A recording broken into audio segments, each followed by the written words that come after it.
Development కోసం చేస్తున్నాము అని అంటున్నారు.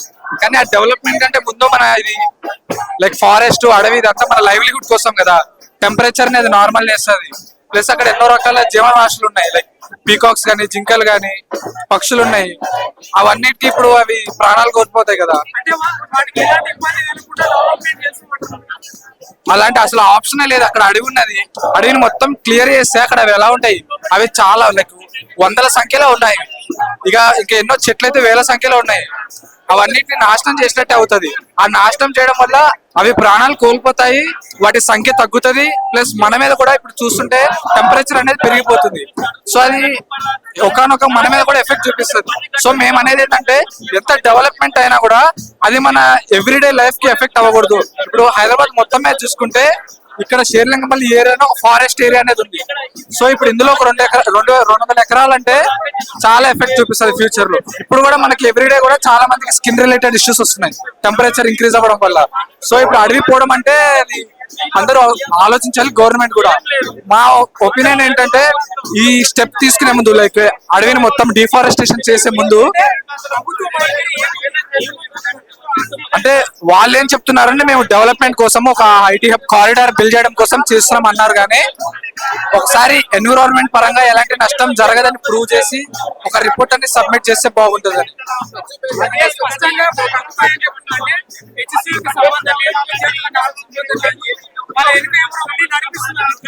ఇక్కడ మా వెనక ఎలాంటి శక్తులు లైక్ ఏ పొలిటికల్ ఆర్గనైజేషన్స్ అనేవి ఏమీ లేవు.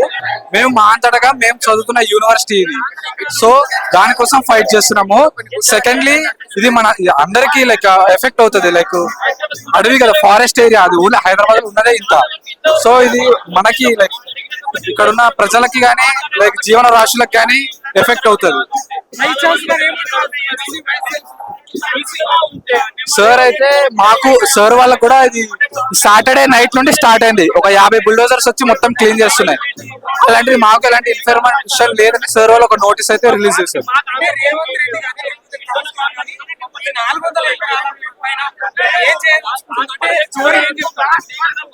వాళ్ళు గవర్నమెంట్ నుండి 200 ఎకరాలని మేము మొత్తం అడవిని క్లియర్ చేసి ఒక ఐటీ కారిడార్ బిల్డ్ చేస్తాము, కంపెనీస్ ని తీసుకొచ్చి ఉద్యోగాలు ఇస్తామంటున్నారు. కానీ వాటన్నిటికంటే ముందు ఇది ఒక అడవి అనేది ఉండాలి కదా. అసలే తక్కువ ఉన్నది హైదరాబాద్ ఏరియాలో. అదే అడవిలో ఎన్నో జీవరాశులు ఉన్నాయి. వాటన్నిటికీ అవన్నీ ప్రాణాలు కోల్పోతాయి. అది ఫారెస్ట్ ఏరియా అనేది తగ్గిపోతుంది. అది మన మీద కూడా ఎఫెక్ట్ చూపిస్తుంది. వాటిని కోల్పోయినట్టు వాటికి డ్యామేజ్ కలుగుతుంది. పరిస్థితి ఎట్లా ఉంటుంది? ప్రభుత్వ వైఖరిని ఈ ప్రభుత్వ వైఖరిని చాలా తీవ్రంగా ఖండిస్తున్నామండి. ఎందుకంటే ఈ 400 ఎకరాలు ఎంత ఇంపార్టెంట్ మన హైదరాబాద్ కి. ఈ పచ్చని అడవులు మన హైదరాబాద్ కి చాలా కావాల్సిన ఆక్సిజన్ ఇస్తుంది. మన హైదరాబాద్ లో ఎక్కువ ఆక్సిజన్ ఇచ్చేది కేబిఆర్ పార్క్, అది జస్ట్ 300 ఎకరాల్లోనే ఉంది. ఇప్పుడు ఇది 2300 ఎకరాల్లో, దీంట్లోకి వెళ్ళి 400 ఎకరాలు తీసుకుంటే హైదరాబాద్ కి వాతావరణానికి చాలా లోటు అయ్యే అవకాశం ఉంది. అభివృద్ధి ఎక్కడ చేయాలి? ఎక్కడైతే మనకు నష్టం కాకుండా స్థలాలు ఉన్నాయో అక్కడ చేయాలి. మనకు మంచి వాతావరణాన్ని అవి ఇస్తున్న స్థలాలని పోగొట్టి అభివృద్ధి చేయడం అదే అభివృద్ధి. మేము డెవలప్మెంట్ కి వ్యతిరేకత కాదు, కానీ ఆ డెవలప్మెంట్ మనకి ఎంత ఇది చేస్తుందో దానికే మేము వ్యతిరేకిస్తున్నాము. ఇప్పుడు మన ఈ 400 ఎకరాలు తొడిగించి మళ్ళీ 10 ఎకరాలు 20 ఎకరాలలో మేము నేషనల్ పార్కులు పెడతాం. ఆ నేషనల్ పార్కులు ఎందుకు? దానికన్నా గొప్ప పార్క్ లాంటి విశ్వవిద్యాలయం ఉన్నది కదా.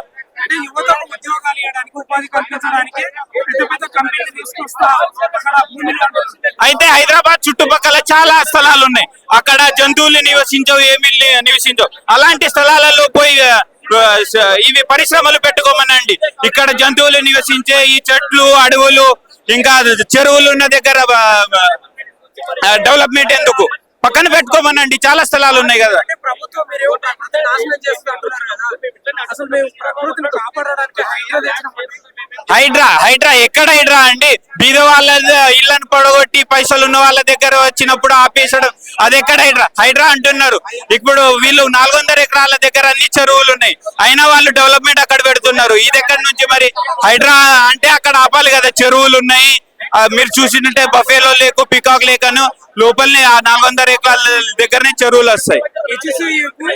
అసలు సంబంధం లేదు ఆ ఎకరా 400 ఎకరాల భూమి సుప్రీంకోర్టు క్లియర్ గా తీర్పిచ్చింది. విద్యార్థులకు అసలు ధర్నా చేయాల్సిన అవసరం లేదు. వాళ్ళు ఎంత కొంతమంది గుండెలక్కలుగా ఉంటూ రెచ్చగొడుతున్నారు. ఆ భూమి విషయానికి అది సెకండరీ, బట్ పర్యావరణాన్ని మీరు చేస్తూ అది ఎవరిదైనా భూమి కావచ్చు, అయితే పర్యావరణాన్ని ఇది చేయడం కరెక్ట్ కాదని మేము చెప్తున్నాం.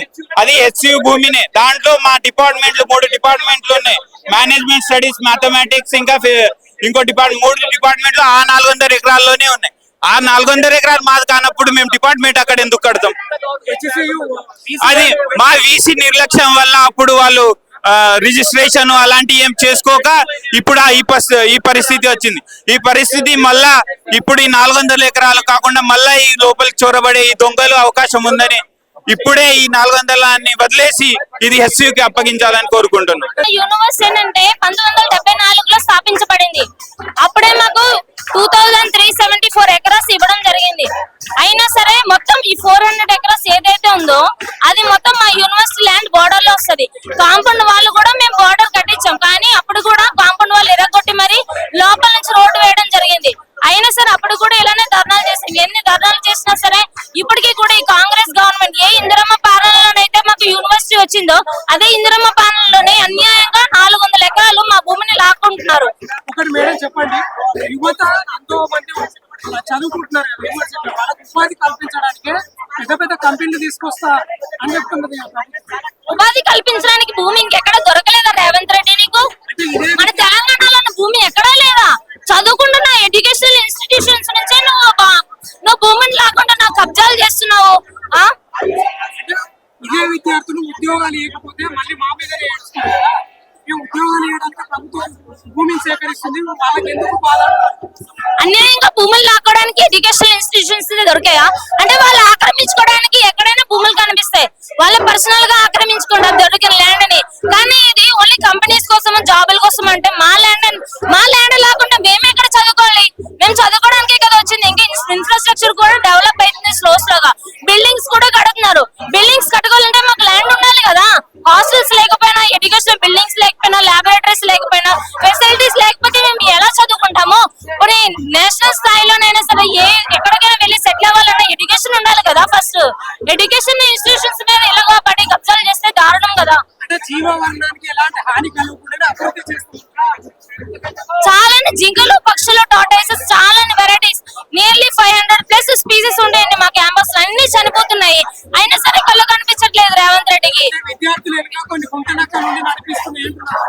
ఆ గుంటనక్కలు ఎవరో కాదు, ఎన్ఎస్సీ గుంటనక్కలు ఉన్నాయి కదా, వాళ్ళనే అన్నారు. ఎందుకంటే ఈ ల్యాండ్ కబ్జా ఎప్పుడైతే స్టార్ట్ అయిందో ఎన్ఎస్సీ వాళ్ళు కనిపించట్లేదు. మా ల్యాండ్ కోసం మేము ఇంత పోరాటాలు చేస్తున్నాం, కానీ ఎన్ఎస్సీ వాళ్ళు ఎవరైతే ఉన్నారో క్యాంపస్ లో వాళ్ళ వల్లనే ఇదంతా స్టార్ట్ అయింది. రేవంత్ రెడ్డి ఫుట్బాల్ ఆడడానికి వచ్చిండు, వచ్చి రాగానే యూనివర్సిటీ ల్యాండ్ మీద కనపడింది, ఇప్పుడు కబ్జాలు చేస్తున్నాడు. ఇప్పుడు శ్రీధర్ బాబు అంటాడు మేము 1 ఇంచ్ ల్యాండ్ తీసుకోమా అంటాడు. రేవంత్ రెడ్డి వచ్చి అంటాడు మొత్తం అంతా ల్యాండ్ మాదే అంటాడు. శ్రీధర్ బాబు మేము ఏం తీసుకోమా, మేము హామీ ఇస్తున్నాం అది. ఇవన్నీ గాల్లో మాటలు చెప్తున్నారే తప్ప ఏ ఒక్కరు ముందుకు రావట్లేదు. బట్టి మీకు విక్రమార్క, శ్రీధర్ బాబు వీళ్ళందరూ ఇక్కడ ఆల్రెడీ స్టూడెంట్స్, అయినా సరే వాళ్ళు మాకు ఏం హెల్ప్ చేస్తలేదు. మా దగ్గర నుంచి లాక్కుంటున్నారు ల్యాండ్. ఇంకా 400 ఎకరాలకు సంబంధించి హెచ్సియు యొక్క వైఖరి ఎట్లా ఉంది? హెచ్సియువిసి మొన్నటి వరకు కాంగ్రెస్ గవర్నమెంట్ సపోర్ట్ గానే ఉన్నాడు. ఇప్పుడేమో నోటీసులు మళ్ళీ నేను ఇచ్చి అంటున్నాడు బయోడైవర్సిటీ ఉంది, అది ఉంది, ఇది ఉంది, మళ్ళీ రీకన్సిడర్ చేయండి అని చెప్తున్నాడు. మొన్నటి వరకు సర్వే చేశారని వాళ్ళకి సపోర్ట్ ఇచ్చాడు. మళ్ళీ నిన్న నోటీస్ లో ఏంటంటే సర్వే ఏం చేయలేదు అని చెప్పి అఫీషియల్ నోటీస్ ఇచ్చాడు. వీళ్ళు కూడా విద్యార్థులతో ఆడుకుంటున్నారు, యూనివర్సిటీ ల్యాండ్ భూమితోనే వీళ్ళు ఆడుకుంటున్నారు. అది కూడా చెప్పొచ్చు, ఎందుకంటే నాన్ స్టాప్ గా మేము ప్రొటెస్ట్ చేస్తున్నాం కాబట్టి. సర్వే ఇంకా ఇప్పుడు జూలైలో 2024 లో సర్వే చేస్తారని చెప్పి కాంగ్రెస్ గవర్నమెంట్ మెన్షన్ చేసింది, కానీ సర్వే అది ఏం చేయలేదని చెప్పి నిన్న మేము ప్రొటెస్ట్ అవన్నీ చేస్తుంటే ఆ బేస్ లోనే రిలీజ్ చేస్తారు నిన్న. మరి చూడాలి మరి ఏమైనా పాజిటివ్ రిజల్ట్ వస్తుంది. సుప్రీంకోర్టుకు వ్యతిరేకంగా ఉద్యమాలు చేస్తున్నారని ప్రభుత్వం చెప్తారు. ఎందుకంటే సుప్రీంకోర్టు క్లియర్ అవుతుంది అని ప్రభుత్వం ఉండాలి. అయినా విద్యార్థులు ఎందుకు ధర్నాలు చేస్తున్నారని అది 400 ఎకరాలు మా భూమి. 2000 లోనే ఆంధ్రప్రదేశ్ గవర్నమెంట్ ఎప్పుడైతే ఉందో అప్పుడు మేము 400 ఎకరాస్ ఐఎంజీ బరదాకి ఇచ్చాం. అప్పుడు మాకు కంపెన్సేషన్ కింద 594 ఎకరాస్ రావాలి. కానీ మాకు అందులో సగమే వచ్చింది, 390 ప్లస్ ఎంత వచ్చింది. 140 ఎకరాస్ మాకు ఇవ్వలేదు. ప్లస్ అది 140 ఎకరాస్ ఇవ్వలేదు. ప్లస్ ఇంకోటి నియాబ్కి ఇచ్చినాము 100 ఎకరాస్, తిఫరికి 160 ఎకరాస్ ఇచ్చాం. మొత్తం మీద అంతా కౌంట్ ఎంత అవుతుంది రేవంత్ రెడ్డి? 400 ఎకరాస్ నువ్వు ఆల్రెడీ తీసేసుకున్నావు. మళ్ళీ ఆల్రెడీ తీసేసుకున్నది కాకుండా ఎడ్యుకేషన్ ఇన్స్టిట్యూషన్స్ అని చెప్పి మళ్ళీ ఇంకో 400 ఎకరాలు రాకపోవడానికి ప్రయత్నం చేస్తున్నావు. స్టూడెంట్స్ ఎలా కనిపిస్తున్నా నీకు? మేము చూస్తూ ఊరుకుంటాం. మా స్టూడెంట్స్ తో పెట్టుకోవద్దు రేవంత్ రెడ్డి. మాతో పెట్టుకుంటే కనుక నిన్ను గది దించే వరకు మేము నిద్రపోం. బీసీ సర్క్యులర్ జారీ చేస్తే అంటే విద్యార్థులు ఏమైనా ఉద్యమాలు చేస్తే విద్యార్థులకు ఇబ్బంది అవుతుందని సర్క్యులర్ జారీ చేస్తే ఏం చెప్పాలి? దేనికైనా సరే మేము సిద్ధమైపోయి మరి ప్రొటెస్టులు చేస్తామండి. దేనికైనా మేము రెడీ. లాఠీ చార్జ్లైనా, అరెస్ట్ చేసినా, ఎన్ని కావాలంటే అన్ని చేసుకోండి. కానీ మా ల్యాండ్ మీరు అన్యాయంగా లాక్కుంటే మాత్రం మేము ఊరుకునేదే లేదు. ఒకవేళ ప్రభుత్వం భూమిని వెనక్కి తీసుకుంటే మీ కార్యాచరణ ఎలా ఉంటుంది? మళ్ళీ మా క్యాంపస్ లో ఒక కల్చర్ ఉంటదండి. ఎన్ని చెట్లు అయితే కొట్టారో అది 10 చెట్లు అయినా సరే అన్ని రివర్స్ లో మళ్ళీ నాటాలి అని చెప్పి ఇప్పటికొచ్చి ఎన్ని చెట్లు ఎంత భూమిలో డిఫారెస్టేషన్ అయిందో మొత్తం అవన్నీ సరే నాటిపించేటట్టుగా మేము పోరాటం చేస్తాం. మళ్ళీ బయోడైవర్సిటీని మేము ఇంప్రూవ్ చేసుకుంటాం క్యాంపస్ లో. అక్కడ రేవంత్ రెడ్డి గారికి ఏదో మిస్గైడ్ ఇన్ఫర్మేషన్ ఉండొచ్చు. ఏంటంటే విద్యార్థి ముసుగుల్లో రాజకీయ పార్టీలు చేయిస్తున్నాయి అనేది. కాబట్టి ఇప్పటివరకు అయితే అట్లాంటిది ఏం జరగలేదు. 3 రోజులు అయితే ఉంది. ఇప్పటి వరకు కూడా అధికార పార్టీ ఏం స్పందించకపోవడానికి అదే అండి చూస్తున్నాం. ఎందుకంటే హైకోర్టులో కూడా కేసు వేశారు, పబ్లిక్ ఇంట్రెస్ట్ లిటిగేషన్ బిల్ వేశారు. అట్లాగే పర్యావరణవేత్తలు ఉన్నారు. అట్లాగే కొంత మన ఎవరైతే వాళ్ళు ఎవరు పౌర సమాజం కానీ, తెలంగాణ సమాజం కానీ, విద్యార్థి సమాజం కానీ, దేశవ్యాప్తంగా ఉన్న యూనివర్సిటీ లీడర్లు కూడా, యూనివర్సిటీస్ కూడా అన్ని కూడా సపోర్ట్ చేస్తున్నాయి. ఇంకొకటి ఒక చెట్టును నరకడం, మనిషిని నరకడం కంటే పెద్ద నేరం. అలాంటి స్టేట్మెంట్ హైకోర్టు ఇచ్చినప్పుడు, సుప్రీంకోర్టు ఇచ్చినప్పుడు ఇక్కడ బొంగలాలు చెట్లను నరికేస్తా ఉన్నారు. ఇవి ఎలా? అదే అండి ఇప్పుడు మేము ఏం చెప్తున్నాం అంటే మా పోరాటం కూడా మా ఏదైతే బయోడైవర్సిటీ దెబ్బతింటుంది అనేది మా పోరాటం. అందుకోసమే ఇంతమంది రోడ్ల మీదకి వచ్చాము. అంటే వీసీ వైఖరి ఎట్లుంది ఇక్కడ? ఆ వీసీ అంటే ఇప్పుడు ఒక్కొక్కరు ఒక్కొక్క స్థాయిలో ఫైట్ చేస్తున్నారంటే ఇప్పుడు మొన్నటి వరకు యూనివర్సిటీ కూడా అంటే ఇది నిన్న మొన్న నుంచి జరుగుతలేదు, దాదాపు ఒక 2-3 మంత్స్ నుంచి జరుగుతుంది. అప్పటి నుంచి మేము విద్యార్థులు పోరాటం చేస్తున్నాం. ఈ మధ్య కాలంలో వైస్ ఛాన్సలర్ గారు కూడా రెస్పాండ్ అయ్యారు, యూనివర్సిటీ కూడా రెస్పాండ్ అవుతుంది. మరి చూడాలి ఏం జరుగుతుంది. ప్రభుత్వం చెప్తున్నది ఏంటంటే ఇక్కడ ప్రభుత్వ భూమి అంటే ఖాళీగా ఉంది, ఉపాధి కల్పించడానికి పెద్ద పెద్ద కంపెనీలు తీసుకొచ్చి అభివృద్ధి చేస్తాం. అదే అండి మేము ఏమంటున్నాం అంటే మాకు రేవంత్ రెడ్డి గారి మీద సంపూర్ణమైన నమ్మకం ఉంది. మీరు ఒకవేళ అభివృద్ధి చేయాలనుకుంటే ఇప్పుడు బీఆర్ఎస్ గవర్నమెంట్ లో 23,000 ఎకరాల ఇది ల్యాండ్ ని వాళ్ళు ఇది గవర్నమెంట్ టేక్ ఓవర్ చేసి పెట్టుకుంది, దాంట్లో చేయండి. లేదంటే మీకు ఒకవేళ ఫైనాన్షియల్ డిస్ట్రిక్ట్ లోనే ఏదైనా ఏర్పాటు చేయాలి, లేదంటే ఇన్నోవేషన్స్ ఏర్పాటు చేయాలి, లేదంటే ఇన్ఫ్రాస్ట్రక్చర్ ఏదైనా పెట్టాలి, లేదంటే ఇక్కడ కంపెనీలు తీసుకురావాలి, ఇక్కడ యువతకు ఉపాధి కల్పించాలంటే ఇక్కడ మన ఫైనాన్షియల్ డిస్ట్రిక్ట్ ఉంది అక్కడ తీసుకోండి, లేదా కోకపేటలో ఉంది, లేదంటే మీకు ఒక పారిశ్రామిక వాడలే కావాలంటే ఇప్పుడు మేడ్చల్ ఉంది, జీడిమెట్లో ఉంది, ఉప్పల్ ఉంది, లేదంటే పటన్ చెరువు ఉంది. ఇట్లాంటి పెద్ద పెద్ద అంటే పారిశ్రామిక వాడలున్నప్పుడు ఎందుకు ఇక్కడే వై మేము అనేది అది. అంటే అసెంబ్లీలో మాట్లాడుతూ ముఖ్యమంత్రి స్వయంగా విద్యార్థుల వెనుక కొన్ని గుంటనక్కలు నుండి నడిపిస్తున్నాయి అంటున్నాడు. లేదండి లేదు, ఇది అబద్ధం. ఇది ఎందుకంటే విద్యార్థి సమస్యల మీద విద్యార్థులమే పోరాటం చేస్తున్నాం. ఇది రాజకీయ రంగు పులుముతున్నారు కొంతమంది. కాకపోతే ఇప్పటి వరకు అయితే మేము చేసిన పోరాటాలన్నీ విద్యార్థులతో చేస్తాం. ఇది బీఆర్ఎస్ గవర్నమెంట్ లో కూడా ఇట్లాగే జరిగింది. అప్పటి నుంచి మేము పోరాటం చేస్తున్నాం. రేపు బీజేపీ వచ్చినా మేము ఇట్లాగే ఫైట్ చేస్తాం. మాకు పార్టీలు ముఖ్యం కాదండి, మా యూనివర్సిటీ ముఖ్యం. యూనివర్సిటీస్ అంటే దేశాన్ని నిర్మించే జ్ఞాన భాండాగారాలు. భారతదేశ యొక్క ప్రయోగశాల యూనివర్సిటీ ఆఫ్ హైదరాబాద్. అంటే ఇక్కడే కాదు, దేశవ్యాప్తంగా ఉన్న యూనివర్సిటీస్ అన్ని కూడా అంటే దేశానికి ఒక వనరులను, లేదంటే దేశ అభివృద్ధికి సంబంధించిన ఏదైతే ఆ అభివృద్ధిని, లేదంటే సంక్షేమాన్ని, లేదంటే దేశానికి కావాల్సిన పాలసీ మేకింగ్ అనేది ఇక్కడ నుంచి జరుగుతుంది. ఈ రోజు ఇక్కడ చదువుకున్న వాళ్ళే కదా రేపు అంటే అడ్మినిస్ట్రేటర్ గా వెళ్తారు, లేదంటే పొలిటికల్ గా వెళ్తారు, లేదంటే వివిధ రంగాల్లో వాళ్ళ నిష్ణాతులు అయి దేశానికి సేవ చేస్తారు. కాబట్టి మేము పర్మనెంట్ కాదు. మాలాగా రేపు భవిష్యత్ తరాల కోసం మా పోరాటం, మా కోసం కాదు. అంటే చివరిగా ఏం చెప్తారు అంటే ప్రభుత్వం ఒకవేళ ఈ నిర్ణయాన్ని వెనక్కి తీసుకుపోతే మీ కార్యాచరణ ఖచ్చితంగా తీసుకుంటుందండి. ఎందుకంటే మా కోర్టుల మీద సంపూర్ణమైన నమ్మకం ఉంది. బయోడైవర్సిటీ దెబ్బతింటుంది కాబట్టి ఖచ్చితంగా ప్రభుత్వం దీని మీద ఆలోచించాలి. మేము ప్రభుత్వం పట్ల చాలా ఆశాభావంతో ఉంటాం. ఎందుకంటే రేవంత్ రెడ్డి గారు ప్రజాపాలన చెప్తున్నారు, ప్రజలందరి అభిప్రాయాలు తీసుకుంటారు అనుకుంటాం. అసలు ఈ రోజు ప్రభుత్వం అంటే ప్రజలతో నిర్మితమైన వ్యవస్థనే ప్రభుత్వం. కాబట్టి మరి ఇంతమంది ప్రజలు వ్యతిరేకిస్తున్నప్పుడు ఖచ్చితంగా ప్రభుత్వం వెనకాడు వేయాల్సిన అవసరం ఉందని తెలియజేస్తుంది. ధర్నా చేస్తున్నారు కదా, ఇక్కడ పోలీసుల యొక్క వైఖరి ఎట్లా ఉంది, మీ పట్ల ప్రవర్తన ఎట్లా ఉంది? ఇప్పుడు ఏంటంటే అండి ఇక్కడ 2 కోణాలు ఉన్నాయి. ఇప్పుడు ఏంటంటే ఇప్పుడు విద్యార్థి ఇలా ముసుగుల్లో కొంతమంది బయట వాళ్ళు వచ్చి కూడా కొంత అంటే దీన్ని ఉద్దేశపూర్వకంగా ఇది కొంత నీరు గార్చే ప్రయత్నం జరుగుతున్నాయి. కాబట్టి పోలీసులు కూడా వాళ్ళ శాంతి భద్రతలు కాపాడుకోవడానికి వాళ్ళ కోణంలో వాళ్ళు చేస్తున్నారు.